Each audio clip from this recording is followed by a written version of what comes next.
सभी को जय भीम। एक बार तथागत बुद्ध अपने रास्ते से जा रहे थे तो उनकी मुलाकात राजा प्रसन्नजीत से हुई। तो राजा प्रसन्नजीत ने कहा, कुछ दिन से हमारे स्वप्न में हमारे पिताजी आ रहे हैं। जब आर्यों से इनका अर्थ पूछा तो उन्होंने कहा कि आपके पिता को शांति नहीं मिली है, पूजा करवाना होगा, हवन करवाना होगा, यज्ञ करवाना होगा। तो राजा प्रसन्नजीत तथागत भगवान बुद्ध से कहते हैं कि हे भगवान, ये पूजा विधि आप ही के हाथों हो। तो तथागत भगवान बुद्ध बोलते हैं, अवश्य। मिट्टी के 2 घड़े मंगवाइए और एक में कंकड़ पत्थर भरवाइए और एक में घी भरवाइए और दोनों घड़ों का मुंह कपड़े से बांध दीजिए। बांधकर नदी के तट पर पहुंचिए, वहीं मैं आपका इंतजार करूंगा।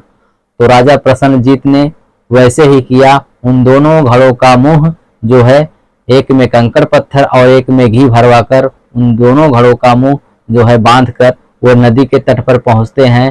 तो भगवान बुद्ध वहां पर जो है रहते हैं। भगवान बुद्ध कहते हैं, अब इन दोनों घड़ों को नदी में डाल दीजिए। और जो है राजा प्रसन्नजीत दोनों घड़ों को नदी में डाल देते हैं। डालने के बाद जो है तथागत भगवान बुद्ध बोलते हैं, ये अब इन दोनों घड़ों को जो है फोड़ दीजिए। और तो फिर राजा प्रसन्नजीत दोनों घड़ों को फोड़ देते हैं। तो जो घी रहता है वह पानी की सतह के ऊपर तैरने लगता है और बाकी जो कंकड़ पत्थर रहता है वह नीचे बैठ जाता है। तो तथागत भगवान बुद्ध कहते हैं, ऐसे ही हमारे पूर्वज होते हैं।